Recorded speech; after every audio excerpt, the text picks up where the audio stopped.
Welcome to the 2022 local election candidate videos, made possible by a partnership between Collin County Votes, which is an initiative of the Collin County Business Alliance, and the Allen, Frisco, McKinney, and Plano Chambers of Commerce. I'm Leanne Libby with Community Impact Newspaper, and I'm excited to introduce our viewers to Stephanie Elad, running for Frisco ISD Place 3. Welcome, Stephanie. Thank you. So let's jump right in with the first question. Not everyone understands exactly what school board trustee roles and responsibilities are. Can you explain for us in your own words what that role entails? Sure. The main duty is to really oversee the superintendent. So the superintendent reports to the Board of Trustees. So the Board of Trustees' main job is to hire and manage the superintendent who really runs the day-to-day of the district. And then also there's the, issues of approving rezoning plans and budgets and representing, the school board in the community, things like that. Great. Well, so talk to us about what your top 2 to 3 priorities would be if elected. Sure. Well, my first priority is related to teacher retention. And Frisco ISD lost over 600 teachers last year, many of whom went to a neighboring district. And I understand that that's a national issue and as well as a statewide issue, but it's also an issue that's specific to Frisco ISD. Teachers are reporting the administrative burdens as well as infringing on their planning time as well as behavior issues in the class are some of the reasons that are causing them to seek teaching employment elsewhere and causing some to leave the teaching profession altogether. So we need to come up with a plan that helps address these issues.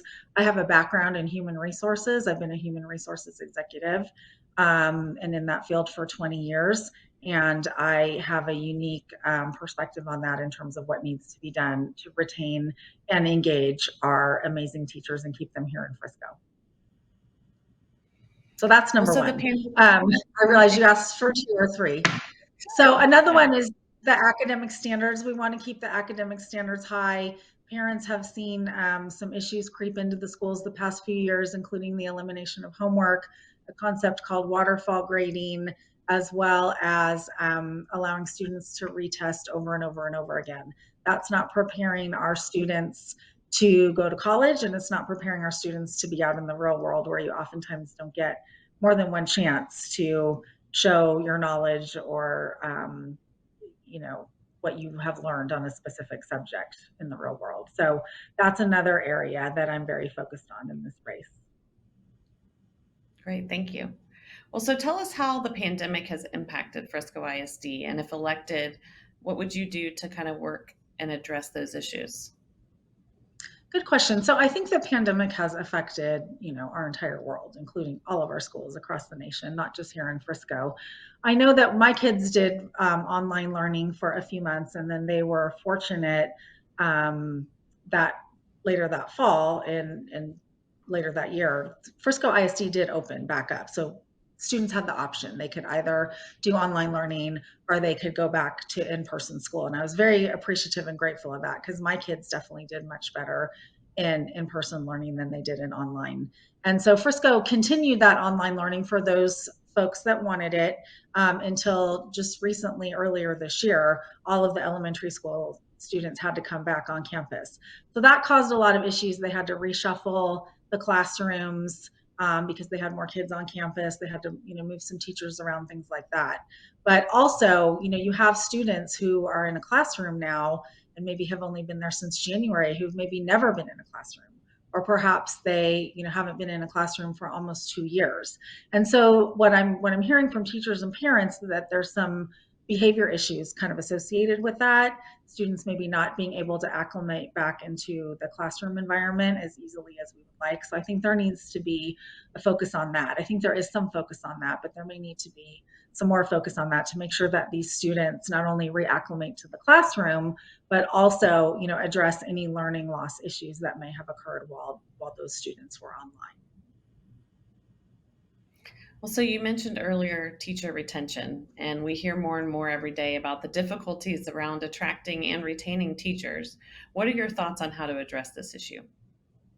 Yes, that's a great question. Thank you for asking. So I actually put out a proposal as part of my campaign. I think what Frisco ISD needs to do is hire a third party to conduct a confidential engagement survey. This is what corporate America does to assess engagement of their employees.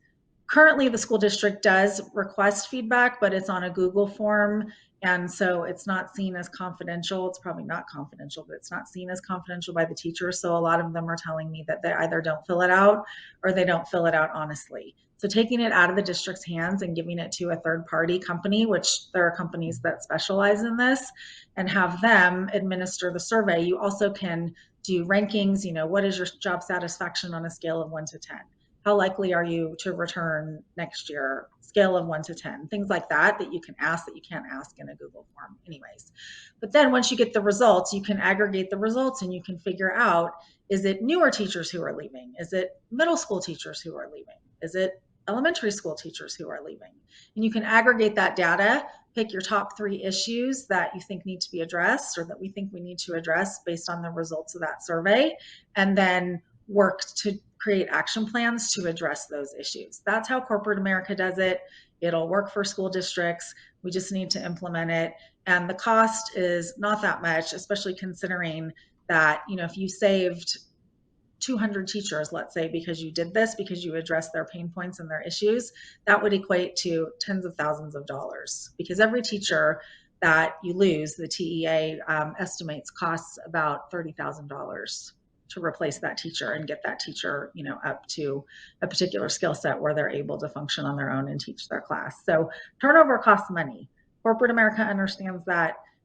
School districts, I think, also understand that. So we just need to come up with some new tactics to retain our good teachers. So, what would you like to see the legislature address to help support public education in your district in the next legislative session?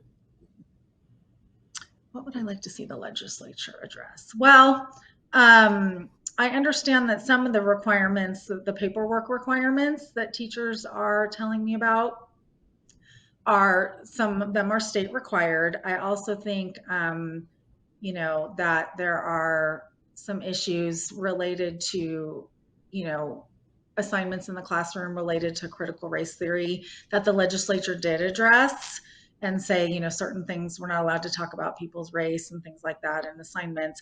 I don't think that goes quite far enough. I think we need to make sure that we keep these, highly charged racialized assignments out of the classroom. So I think the legislature could maybe do a little more with that, although I also think each individual district could address that on their own.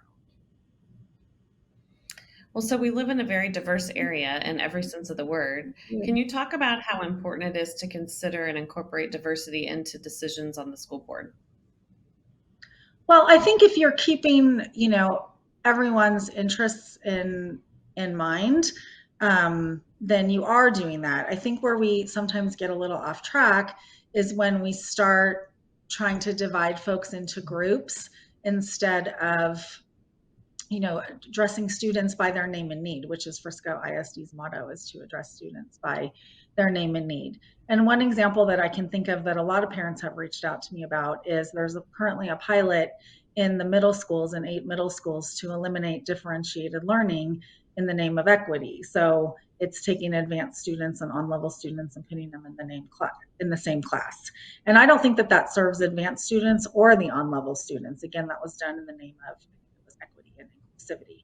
I don't think that is, representative of diversity and all of those things. I think that we want to have all students be able to, work at the level that is appropriate for them.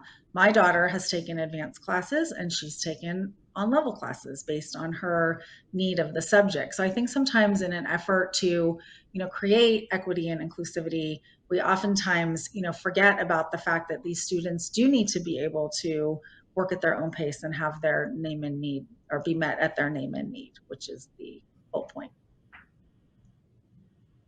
Well, so last question, can you tell us something about the school district that makes you excited about the future for this next generation in our community?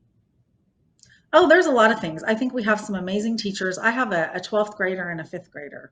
So I have a little bit of space in between my kids. And my 12th grader is going off to college in the fall, and my 5th grader will be starting middle school in the fall. And there's a lot of programs at Frisco ISD that are very strong and great, and we should continue to expand on those. One of them is the Cte Center, which allows students to take, different kinds of classes related to life after high school, right? Marketing and things like that. There's a lot of different things that are more kind of like real world classes that they can take that they can't take at the high school because, there's just not enough need at maybe one high school, but you pull all the 11 high schools together and you can take those classes and learn more things that are relevant to what they want to do after college. I think medical transcriptions another college. I think there's some legal classes and things like that. So I think that's a great program.